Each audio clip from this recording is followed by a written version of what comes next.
हे नमस्कार मित्रांनो, लाईव्ह आलेली आहे. काही विषय मांडायचे होते. परवाचा जो प्रकार घडला हॉस्पिटल स्टारलाइट हॉस्पिटलचा, त्याच्याबद्दल मी लाईव्ह केलं होतं. कारण जे लाईव्ह केलं ते खरंच होतं. कारण स्वतःला फेमस करण्याच्या नादामध्ये, सगळ्यांची प्रशंसा करण्याच्या नादामध्ये काही खऱ्या गोष्टीला खोटं दाखवून पुढे दाखवलं गेलं होतं. मला त्याबद्दल बिलकुल दुमत नाही आहे की तो मॅटर आमच्या हातामध्ये आला होता. ठीक आहे, आम्ही ते हाताळलं होतं. पण ते सारखं ते व्हिडिओ एडिट करून दाखवण्यात गेलं होतं की मी त्याच्यामध्ये बोलली होती की बच्चू देत नाही वगैरे. कारण आम्ही त्याच्यामध्ये पोचलो होतो, आम्ही चाललेलो. हा आला मागून आणि डॉक्टरना शिवीगाळ केली, बुक वगैरे फेकली, ते सगळं दाखवलं नाही. असो, आम्हाला वाटलं की हा आला सोबत, चला मध्यस्थी करून एक पक्ष दुसरा पक्ष मिळून सोबत याचं मधला रस्ता काढून ह्यातलं सोक्षमोक्ष सगळं निघेल आणि बच्चू मिळेल आणि पॅरेंट्सला वगैरे सगळं झालं. पण कसं आहे ना, ठीक आहे, तो त्यांनी केला, हाताळला, त्याचे व्हिडिओ काढले आणि डॉक्टरांची ते सगळी. मला आक्षेप या गोष्टीवरती होता की जेव्हा आपण कुठल्या मॅटर हातामध्ये हाताळतो तेव्हा पक्षाच्या दोन्हीकडच्या बाजू पाहायला लागतात की काय खरं आहे काय खोटं. आणि बच्चू मिळालं, त्या बच्चूचं अंतिम संस्कार केलं, पॅरेंट्सला दुःख होतं, ते सगळं आम्ही पण तोच करण्याचा प्रयत्न आमचा होता की, आणि त्या आमदार मनीषाताईंकडनं ते आम्ही करून पण घेतलं होतं. कुठल्या गोष्टीची मारपीट आणि वगैरे शिवीगाळ या तोडफोड न करता. हे आक्षेप, मला ह्या गोष्टीवरती आक्षेप होते. प्रत्येक ठिकाणी डॉक्टर हा चुकीचा नसतो. असते बरेच ठिकाणी असू पण शकते की डॉक्टर आपली मनमानी करतात, काही गोष्टी ऐकण्यात आलेल्या आहे. पण त्या ठिकाणी त्यावेळेस तो डॉक्टर चुकीचा नव्हता. बच्चूच्या पॅरेंट्सनी 30,000 रुपये जमा करून बच्चू ॲडमिट करवला होता काचेच्या हॉस्पिटलमध्ये. काचेच्या ते ह्याच्यामध्ये जे बच्चू 1 किलो 20 ग्रॅमचं बच्चू होतो, तो त्या काचेमध्ये ठेवलं होतं. डॉक्टरांची बाजू का आम्ही ऐकून घेतली? काही लोक आता हसतात कारण ही गोष्ट करताना ऐकायचं नाही आहे, बरोबर? ठीक आहे. डॉक्टर म्हणाले की मॅडम, आम्ही हॉस्पिटल खोलतो, काचेच्या मशीन 5-6 लाखाच्या असतात, त्याच्यामध्ये डॉक्टरांचा खर्च असतो, नर्सेसचा खर्च असतो, वॉर्डबॉय असतात, हॉस्पिटल असंच चालत नाही. जर आम्ही प्रत्येक पेशंटचं असं करत जाऊ तर कसं काय चालणार वगैरे. ठीक आहे, डॉक्टरांची ते तसं केलं. काय त्यांनी म्हटलं की सोशल मीडिया दाखवलं गेलं की डॉक्टरांच्या हलगर्जीमुळे बाळ दगावलं. हे अजिबात खोटं आहे. या गोष्टीचा मी निषेध व्यक्त करते की डॉक्टरांचा सोशल मीडियाद्वारे त्याचा अपमान केला गेला, त्याचा हॉस्पिटलचा अपमान केला गेला, त्याची बदनामी केली गेली. कारण डॉक्टरांनी डे 1 एप्रिलला बाळ जन्माला आलं होतं, ते 25 दिवस त्या बच्चूची देखरेख केली होती. त्या बच्चूला वाचवण्याचा प्रयत्न केला होता. त्याचे प्लेटेट्स कमी होते, त्याचं रक्त कमी होतं, त्याला प्रोटीन मिळत नव्हते, त्या सगळ्या गोष्टीचं केलं असतं. जर असं असतं, जर डॉक्टर पैसे कमवायसाठीच बसले असते तर डॉक्टरांनी तेव्हाच 2-4 दिवसामध्येच बाळ हलवलं असतं. पेशंटला पॅरेंट्सने सांगितलं की बाळ हलवा करून. मग 25 दिवस एकही पैसा न घेता डॉक्टरने इलाज कसा काय केला ना? ठीक आहे, पैसे द्यायचे हे नव्हते, नाही दिले, पैसे नाही दिले. आम्ही त्यासाठीच गेलो होतो की पैसे माफ करून घ्या, बच्चू मिळावं, त्यासाठीच गेलो होतो. पण डॉक्टरांची बदनामी करणं हे योग्य नव्हतं. हॉस्पिटलची बदनामी करणं हे योग्य नव्हतं की डॉक्टरांच्या निष्काळजीमुळे बाळ दगावलं, यावरती माझा आक्षेप आहे. त्या गोष्टीवरती आम्ही व्हिडिओचे फुटेज नाही काढले, कसलेच नाही काढले, कारण आम्हाला बाळाच्या मृत्यूचं राजकारण आम्हाला करायचं नव्हतं. ह्या माणसाने काढले, जो बाळ जेव्हा बॉडी हातात दिली तेव्हा त्या खांद्यावरती हात ठेवून दाखवलं की आम्ही मनसे दणका, आमचे मनसे दणका, 5 मिनिटामध्ये बाळ वगैरे वगैरे वगैरे ते सगळं. आणि डॉक्टरांना शिवीगाळ केली, काय केलं, नर्सेसचं ऐकलं नाही. 5 मिनिटं तिकडे बसून डॉक्टरांशी चर्चा नाही केली त्या माणसाने की डॉक्टर कसं काय घडलं, काय घडलं, तुम्ही काय केलं, तुला जमत नव्हतं तर कशाला उपचार करत होता? हा डॉक्टर होता का? डॉक्टरना जाब विचारा ना. तू बसून 5 मिनिटं डॉक्टरांशी बोललं का? बच्चूची तब्येत कशी होती, काय होती, काय नाही, काही नाही. यायचं, शिवीगाळ करायची, मारहाण करायची आणि मनसे इम्पॅक्ट दाखवायचा. आम्हाला त्या गोष्टीवरती आक्षेप आहे आणि या गोष्टीवरती मी लाईव्ह केला. तेव्हा सगळे महाराष्ट्रातले सगळे मनसैनिक जराही विचार न करता एका महिलाच्या पोस्टवरती येऊन खालच्या पातळीची टिप्पणी करतात, तिचा कॉन्फिडन्स डाऊन करण्याचा प्रयत्न करतात. काल मी एक कमेंट डिलीट केली कारण मला त्याची लाज वाटली. एक मनसैनिकांनी त्याच्यावरती कमेंट टाकली की ती तुला पैसे भेटले की डॉक्टरांच्या हातात घ्यायला भेटलं. लाज वाटते का तुम्हा लोकांना? लाज वाटते? शिवरायांचे स्वराज्यामधले तुम्ही मराठी माणूस स्वतःला म्हणवता आणि महिलांशी अशा खालच्या पातळीची भाषा करतात, मला लाजा नाही वाटत? काय शिवरायांकडनं तुम्ही घेणार? तुम्ही धडे काय घेणार तुम्ही शिवरायांचे? शिवरायांनी मुघलांचं राज्य जेव्हा जिंकलं होतं तेव्हा त्यांच्या स्वराज्यात असलेल्या, त्यांच्या राज्यामध्ये असलेल्या माता भगिनींची खडा नारळाने ओटी भरली आणि त्याची परत पाठवणी केली. तुम्ही काय त्यांची बराबरी करणार? आणि स्वतःला मराठी समजवता तुम्ही, मराठी स्वतःला समजवता की एक मराठी बाईविषयी तुम्ही अशी वाक्य करता? मी ही पक्षाची एकनिष्ठ कार्यकर्ता आहे.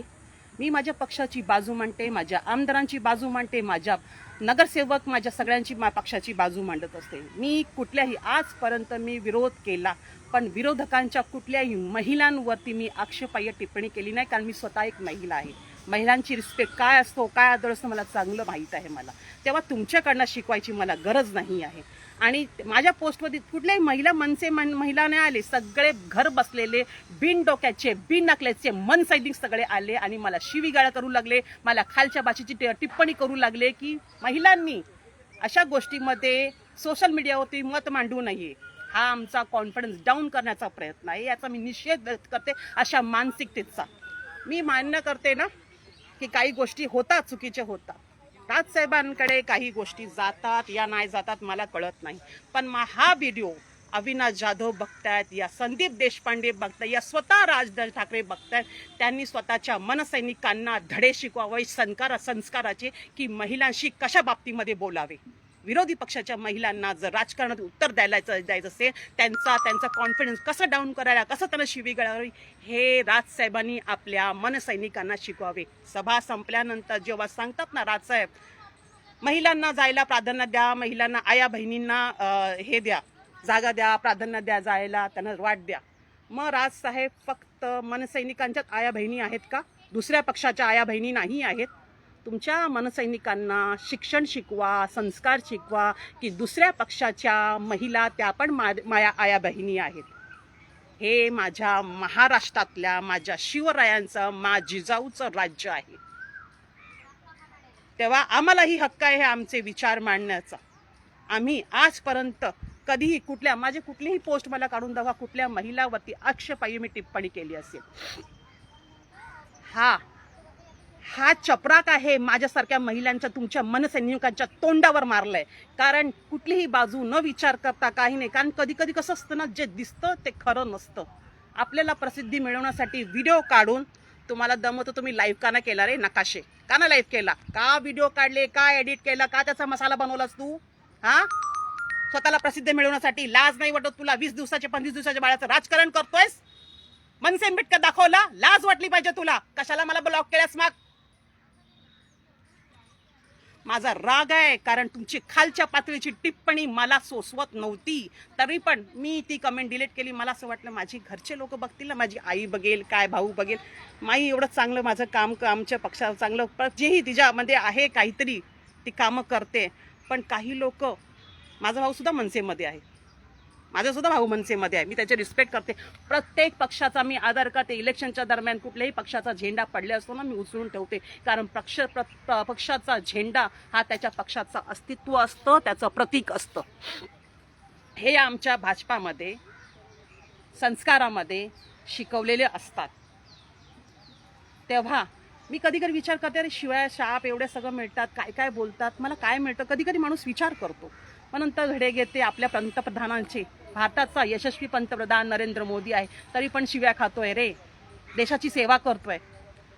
महाराष्ट्राचा मुख्यमंत्री आमचा देवाभाऊ, इतकं चांगलं काम करतात, स्वतःचं मुंबईमध्ये घर नाही आहे, त्याच्याबद्दल कोण बोलत नाही. प्रधानमंत्रीच्या प्रॉपर्टीबद्दल कोण बोलत नाही. काय बोलू शकत नाही, कारण आहेच नाही बोलायला. देवाभाऊंच्या प्रॉपर्टीबद्दल बोलू शकत नाही, कारण आहेच नाही बोलायला. आम्ही त्यांच्याकडनं धडे येतो. आमच्या देवाभाऊंना काय काय शिवी घालतात, तरबूज बोलतात, काय काय बोलतात. मग मी पण वाटतं ना, आमच्या देवाभाऊंचा एक मला शब्द आठवतो, जनता शिव्या शाप लक्षात ठेवत नाही, कर्तृत्व आणि नेतृत्व लक्षात ठेवतं. मी त्यांच्याकडूनच धडे घेते. आणि तुम्ही बिनकामाची, ह्यासाठी तुमच्या हातात सत्ता येत नाही रे मनसैनिकांनो, यासाठी तुमच्या हातून सत्ता घेत नाही. कारण लोक पाहतात तुम्ही फक्त मारामारी, दादागिरी, गुंडगिरीच करू शकता.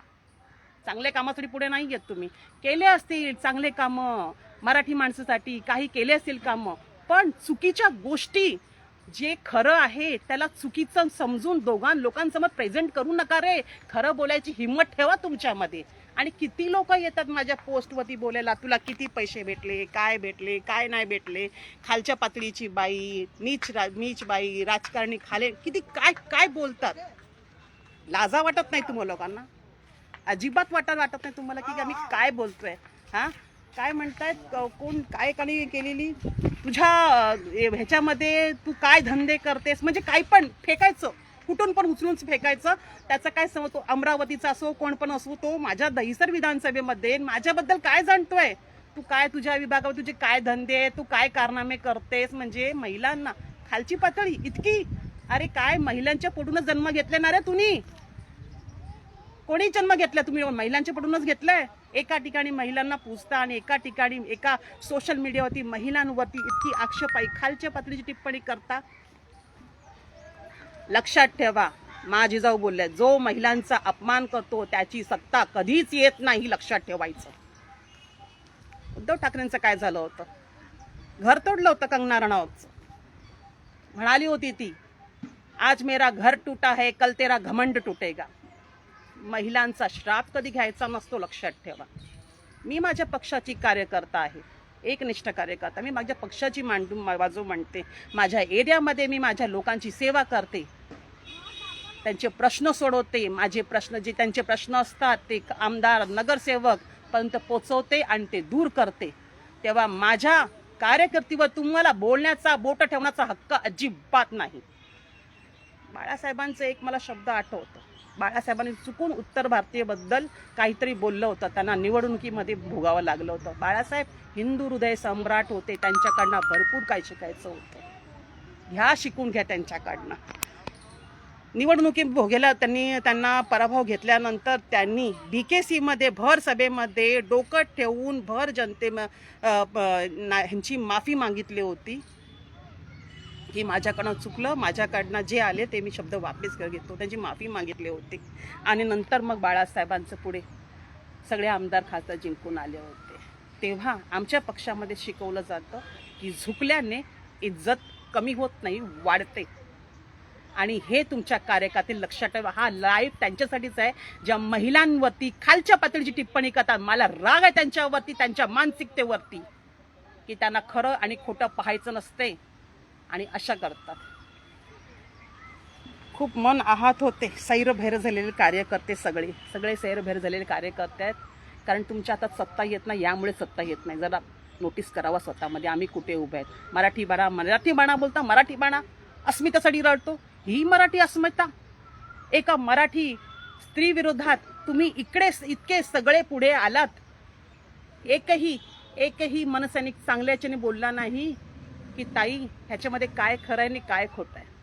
जरा बघा तुमच्या कमेंट आपसामध्ये, आतमध्ये बघा की आम्ही काय पातळी गाठली ती. हा व्हिडिओ आहे ना, हा व्हिडिओ राज ठाकरेपर्यंत पोचला पाहिजे.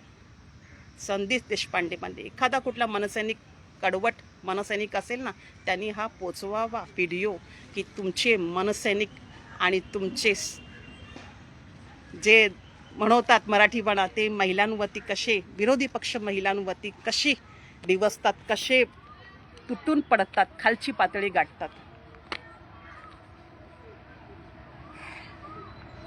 फक्त माझा कॉन्फिडन्स कमी करण्यासाठी, मी बोलू नये म्हणून. पण मला नाही जमत, कारण मी ती गोष्ट बघितली होती डोळ्यांनी. मला त्रास होतोय की तुम्ही काय महाराष्ट्रातल्या शिवरायांच्या छत्रपतीमध्ये मराठा स्वतःला समजता रे? का माझा राग व्यक्त होतोय? अरे राजकारणावरती बोला ना. तिने काय बोलू नये, तिने सोशल मीडियावरती येऊ नये म्हणून इतकं काही बोलायचं. मला लाज वाटली त्या कमेंटची मला, की काय रे, कसले मनसैनिक काय स्वतःला समजतात. हां, त्यांच्या झेंड्याचा प्रतीक शिवरायांची मुद्रा किती घेतले त्यांच्याकडनं तुम्ही, किती धडे घेतले शिवरायांकडनं तुम्ही. माझा राजा शिवछत्रपती जिजाऊची लेख लक्षात ठेव, सडेतोड उत्तर देणार तुमच्यासारखासाठी. हा व्हिडिओ मी राज ठाकरेंना मेन्शन करणार, पाहावा. आणि त्यांनी सभा संपल्यानंतर जसं महिलांना जागा द्या, त्यांना वाट द्या जाण्यासाठी. त्यानंतर त्यांनी त्या मनसैनिकांना हे पण धडे शिकवावे की विरोधी पक्षाच्या महिलांबरोबर कुठल्या संस्काराने बोलावे. हे पण त्यांना राजसाहेब धडे द्या. राजसाहेबांची मी खूप एक तुम्हाला सांगायचं आहे की राजसाहेबांची खूप मोठी मी फॅन होती. राज दादूस म्हणून पोस्ट टाकायचे, माझ्या पोस्टमध्ये चिक्कार मनसैनिक यायचे, ताई ताई ताई करून. हो, पण कसं असतं ना, इज्जत मनात ठेवावी की डोक्यात ठेवावी हे ज्याच्या त्याच्यावरती अवलंबून असतं. राजसाहेबांनी एक चुकीचं वक्तव्य केलं महाकुंभमेळ्याबद्दल. मी गंगेच्या पाणीला हाड म्हणाले. ते मला टोचलं ना तिकडे, कारण मला बाकी सगळ्या गोष्टीपेक्षा माझा धर्म, मला हिंदू धर्म माझा प्यारा आहे. स्वतः हिंदू असून त्या गंगेच्या पाण्याला तुम्ही हाड म्हणे. तुम्हाला कोणी पाणी पियायला सांगितलं नव्हतं राजसाहेब, अजिबात प्यायला नाही सांगितलं होतं. तुम्ही इतक्या लोकांचं भर सभेमध्ये तुम्ही जे तुमचेच कार्यकर्ते मनसैनिक जो कुंभमेळ्याला लांब गेले, इतक्या वर्षानंतर करोडो हिंदू एकत्र आलेला आहे, ते पाहण्यासाठी एकत्र गेले, बघून आले. खूप बरं वाटलं. आज बाळासाहेब असते ना, त्या गोष्टीचा त्यांना अभिमान वाटला असता. एवढा 65-70 करोड हिंदू महाकुंभमेळ्याच्या गोष्टीने एकत्र आलेला आहे. तुमचेही कार्यकर्ते गेले तिकडे, आंघोळ करून आले, फोटो वगैरे टाकले, आणि तुम्ही एक स्टेटमेंट दिली, गंगेच्या पाण्याला हाड म्हणाले. ते काय जाऊन नंतर मग डेटॉलनी आंघोळ करून आले? अहो, तुमची एक स्टेटमेंट ना लोकांना, तुम्हाला मनामध्ये बसवतं ना, एक स्टेटमेंट तुम्हाला माझ्या डोक्यात बसवलं. मी कधी तुमच्या विरोधात पोस्ट नाही, मी आजही तुमच्याकडे आक्षेपाई पोस्ट नाही करत. माझी तेवढी हे नाही आहे, कारण तुमच्यामध्ये कुठेतरी आम्हाला बाळासाहेबांची छवी दिसते. हो, तुम्ही स्पष्ट परखड बोलता, पण तुमचं एक वक्तव्य ना आम्हाला, मी दादूस सोडून टाकलं, मग राजसाहेब म्हणून मी कोणी आजपर्यंत कोणाची हिंमत नव्हती की तुमच्यावर पोस्ट टाकायला.